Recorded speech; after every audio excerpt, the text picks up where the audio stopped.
Today we're going to be learning how to draw circles in perspective. Circles in perspective are called ellipses. Objects that have ellipses are, little jars, vases, mugs, cups. Anything with a round top or bottom would be considered an ellipse because it is a circle that's being seen and then drawn in perspective. In your sketchbook today, I would like you guys to begin by writing down this definition of what an ellipse is. So like I just previously stated, an ellipse are circles drawn in perspective. The basic theory of perspective is that when an object is at eye level, so if we're looking at this vase and we're staring directly at it, that circle is going to look like a straight line. And then as that circle gets further and further away from our eye level, it's going to become more circular.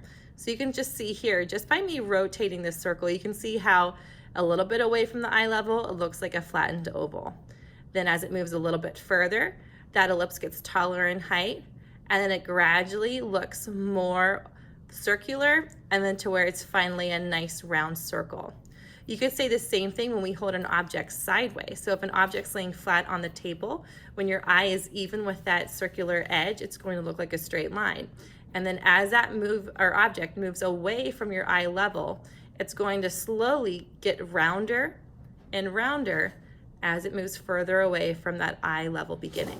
For your assignment today, you need to go into Schoology and find 2 pictures of the single cups in the perspective reference folder.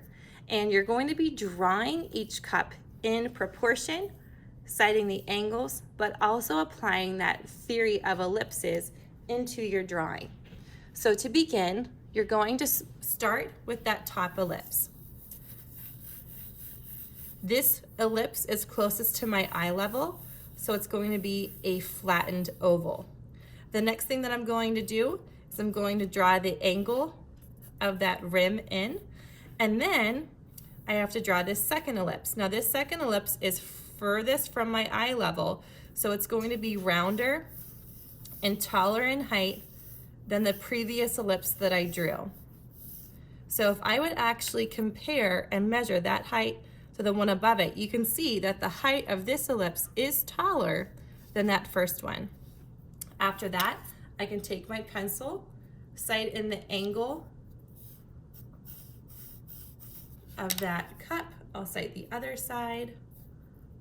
And another thing that I like to do is I like to draw a line through the middle of my cup just to help me make sure that everything's looking nice and nice and symmetrical.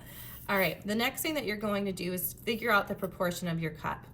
So I'm going to measure the widest point of that cup and see how many widths create the height. So we go 1, and then it's like 1 1/4. So if I go to my drawing, measure the widest point here, go 1 and down, and then 1/4 is about here. So I know that the bottom part of that cup is going to end here. Because it's ending here, this bottom circle is so far away from our eye level that it should be the roundest and most circular ellipse that I draw. So even though it's a smaller size circle than the top, the opening should still be much taller than the top ellipse, and you can definitely see that it is. Now there are 2 other ellipses that I have to draw.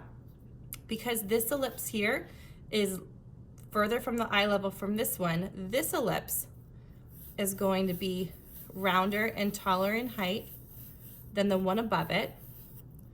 So after you draw it, double check, it is a little bit taller. Then I have 1 more, and you can even see how much curvy this ellipse is than the one above it. So this one's going to be even taller than the other one. If I measure that ellipse, it should be taller, and then I can double check the one on the bottom, and that one's even taller than this one. So here I have a styrofoam mug drawn in proportion that follows the rules of ellipses by having every ellipse get taller in height and become more circular as it goes away from the eye level. I would like you guys to draw 2 of these single cup pictures for your assignment today. When you're done drawing, take a picture of both drawings and then submit it into today's assignment. The only other thing that I want to mention is that common mistakes that I get when students are drawing ellipses is that the ellipse can start to look like a football shape where you have a point on the end. So you want to avoid doing something like this. Another thing you want to avoid is drawing a racetrack. Ellipses are nice and round all the way across. So this is what we want our ellipse to look like. And you can see the difference too. If I draw a quick mug here, a lot of times students think, well, oh, this mug is sitting on a flat table, so the bottom needs to be flat. But that just looks super weird, doesn't it? Watch what happens to my ellipse when I follow, or my mug, when I follow the theory of ellipses. This ellipse on the bottom is supposed to be rounder and more circular than the top ellipse. Doesn't that look so much more realistic than the one above? And that's just because we're following that theory of ellipses. So do your best. Make sure that the bottom ellipse is taller in height than the first one, and that every consecutive ellipse that you draw is taller in height than the one above that. Good luck, and if you have any questions, just let me know in Schoology.